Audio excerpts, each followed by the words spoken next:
How to Capitalize on Web 3.0, the Metaverse and Blockchain. Unathi Mtya is the Group Chief Information and Digital Officer at African Bank. She is a globally respected technology leader who is passionate about narrowing the digital divide and promoting equal access to financial services across Africa.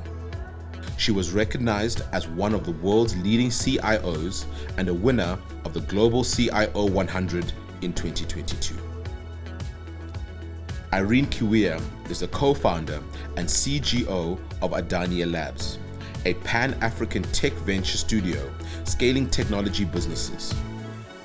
Irene has led successful transformational programs for women and youth, starting from her home country in Tanzania and extending across the continent. Dr. Shamim Nabuuma Kaliisa is a medical doctor by training and founder of the Chil group of companies, a set of 3 artificial intelligence companies. She is on the Forbes Under 30 list and serves on the Commonwealth Youth Council Executive as an African region representative. And the moderator is Yavi Madurai, founder of African Prosperity Fund. So it's always wonderful to be at the Forbes Leading Women Summit, but today in particular is just so much more amazing because we finally get to see each other after a couple of years doing a virtual one. And I know that Roberta and Renuka are just so excited, and the team at Forbes, to have all of us here.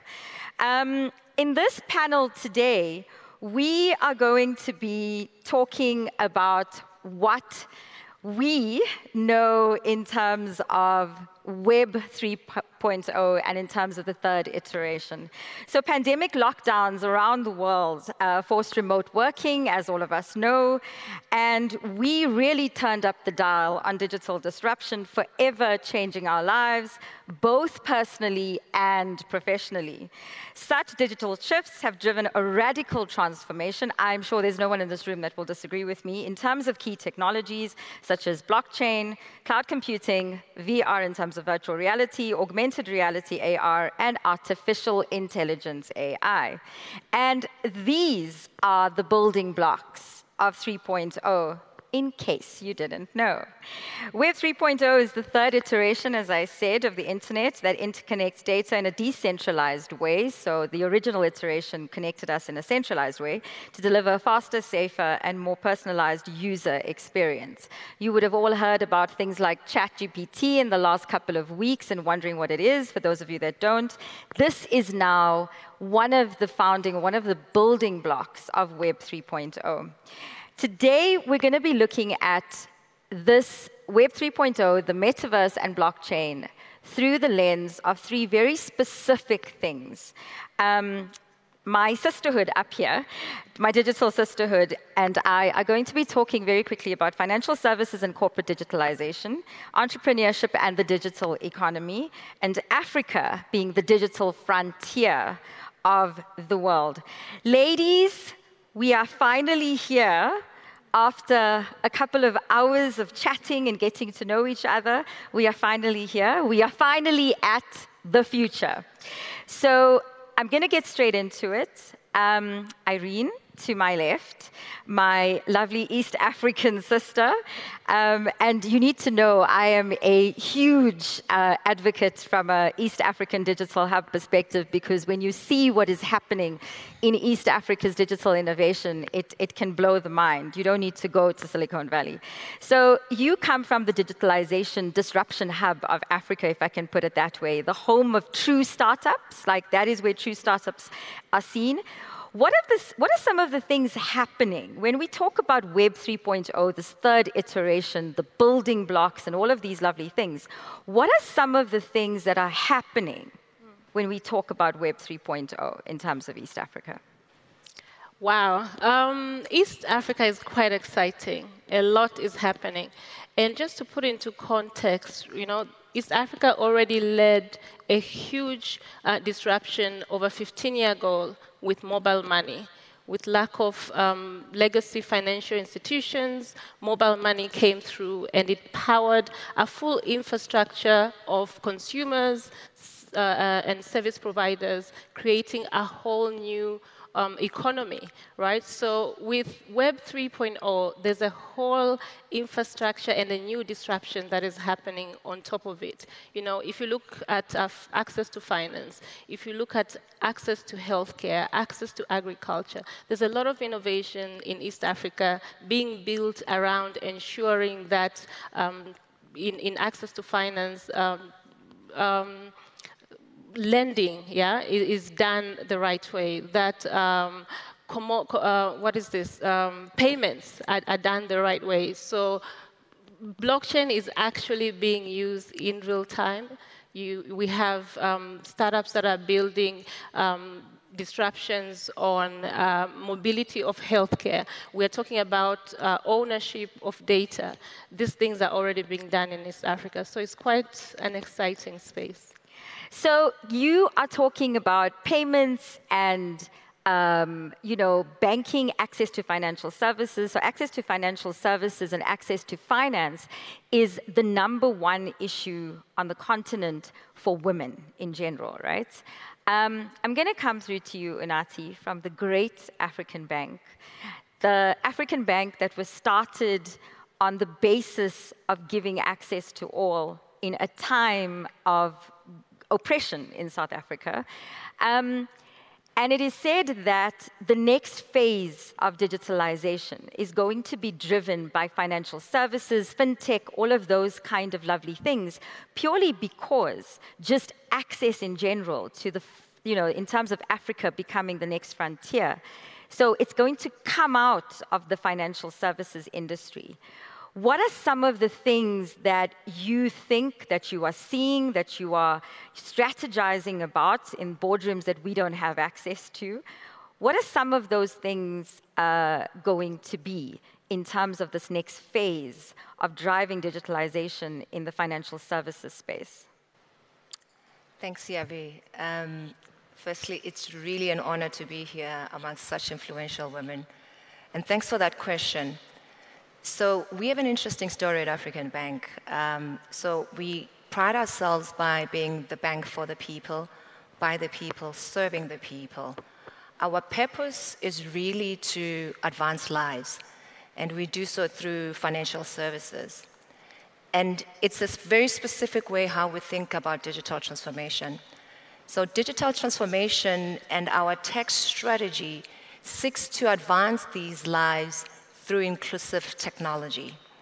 And by that I mean technology that considers and embraces the circumstance of those we serve, the people. Technology that doesn't leave anyone, that benefits everyone. So we really think of digital transformation in terms of not only what we do, but why we do it. One of the ways we do this is looking at transformation in all its forms, in terms of who we hire and how we hire, what technologies we use, who we buy it from, and who we partner with. And this activates processes of people getting into our supplier development programs, etc. This is specifically for the benefit of women entrepreneurs and tech entrepreneurs. And we're really providing solutions for them that benefit the very reasons why they start their businesses, the very reasons why they're entrepreneurs. So transformation in all its forms is how we're thinking about digital transformation. Cool. When we talk about the future, McKinsey did a report a couple of years ago, and they spoke about the fact that 1 in 4 of the global workforce in general, Dr. Shamim, is going to be from the African continent, not African in terms of diaspora, etc., from the African continent. That means that we, sooner or later, between 2030 and 2050, when that figure moves to almost 60%, that means that Africans in general have got to be upskilled, resourced, capacitated, etc., in order to be able to be driving the global workforce. That means that our young women are generally can be referred to, I suppose, as the future of the world. Are our young women on the continent of Africa ready in the next 6.5 years to start leading a global workforce? Thank you so much for that question.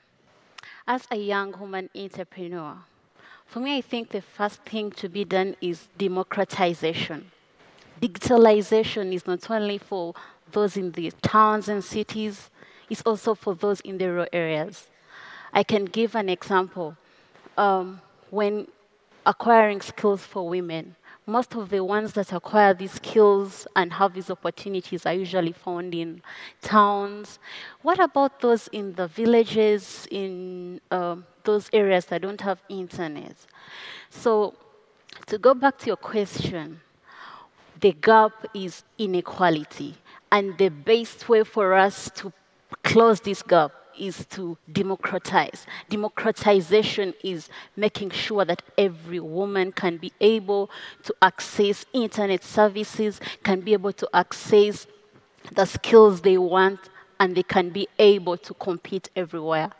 And I think that is what we need. Thank you, Dr. Shamim. While we're on the topic of democratization, let's come back. You work in, for me, and in terms of the work that we do both at the African Prosperity Fund and at PABWA, is very much about how to close the inequality gap in terms of women.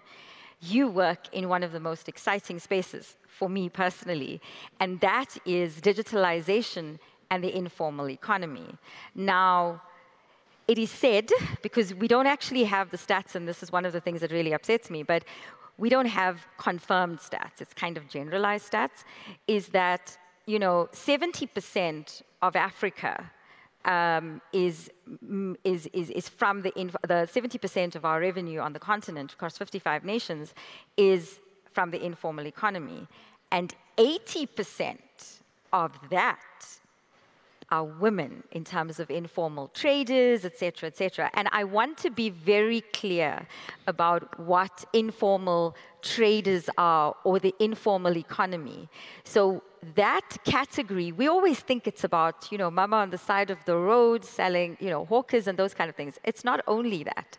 It is the freelancers amongst us. It's the people that operate as individuals and are providing us services. So you could be a lawyer, but just not be registered as a business. Those are all considered the informal economy, technically from an economic perspective, but obviously from a professional perspective, that's a different story.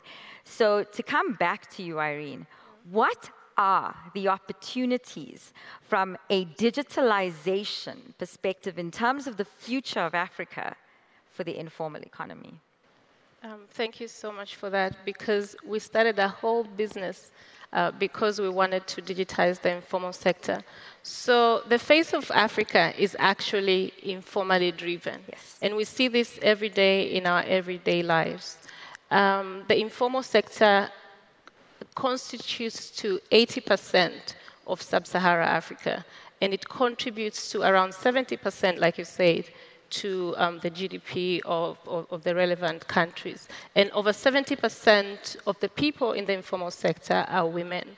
And one of the biggest challenges is access to finance, first and foremost. Because if you look at the face of this informal sector, these women are already in some sort of production. They're in agri-business value chains. They're in so many different value chains. So they're producing services and products. They don't have access to finance. They're not capacitated to produce in the quantities and qualities that are needed so that they can scale. They don't have access to networks, access to markets. The challenges are vast. So if we are to solve for the informal economy from an access to finance perspective, how most of this group access finance is through community savings groups. It has many names: Stockfelds in South Africa, Chamas in Kenya, Susus in Nigeria. A group of people coming together, saving and lending to each other. This is how it happens. So let's just take an example of a woman who is there in the informal market, who access finance through this model, and she's been doing it for so many years. That's how she's sustained her family and business, but she's not transformed because there's no data. If she goes to a bank to want to do anything bigger and beyond what she's able to access from her groups, she's looked upon as not the right customer. So there's a huge opportunity to digitize what's already happening on the ground, to digitize community savings groups so we can understand how they move, what are the models, and be able to bring in formal financing and formal value-added services like insurance and all these other things, and aggregate markets. That's where the opportunity is. So, challenges, opportunities. Unathi, what are the opportunities from the perspective? We've got 1.4 billion Africans almost on the continent. We have got things like the AfCFTA that is coming. We've got a potential market of $6.3 million in terms of intra-Africa trade. In terms of the informal economy moving to a different space, what does that mean in terms of the opportunities that exist, not just for young people, but for everyone, specifically, though, for women? Yeah. I'm proud to be working for an organization now that's solutions for this, exactly. And that's actually what we mean when we say we serve for the people, is to take care of the people operating in these kind of markets.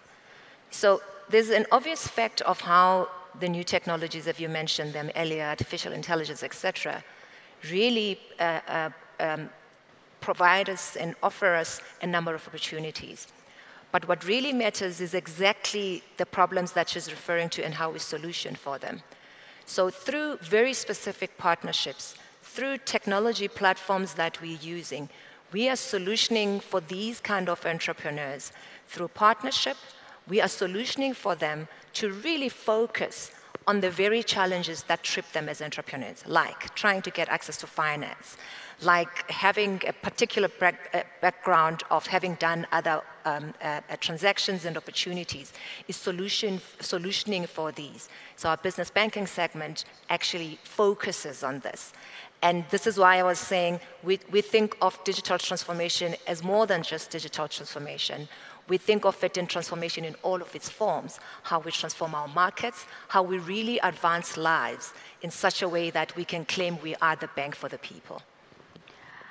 Dr. Shamim, we have to wrap up in total, but I want to come to you, so if you can kind of be brief before we go to closing statements, is that, the fourth industrial revolution, as we used to call it at one point in time, pre-COVID, used to be spoken about as the revolution for women. What does that mean, revolution for women, in terms of digital?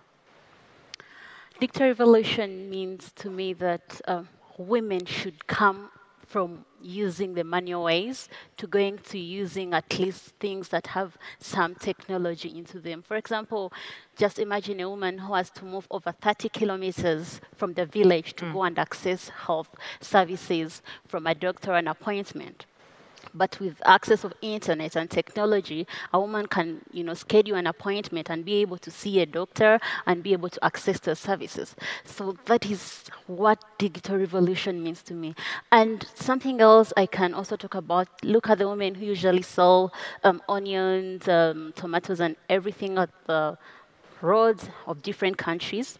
They have to wait for customers until the customers come, and by the day ends, they're already tired. But what about them having mobile applications, and these customers make orders, and these women are just going to be able to just make e-deliveries to these customers. So that is what it really means to me. Thank you, Dr. Shamim. We need to close up, but I just want to close up with one word for each of you that I've picked up from what you've said. And Unathi has been about, financial opportunities. Dr. Shamim, you have been about the entrepreneurship and the youth factor, and democratization from a digitalization perspective in terms of creating wealth and prosperity for Africans. Ladies and gents, I can't see too many, are you ready for the future? which is Web 3.0. Yes? Yes? Thank you very, very much.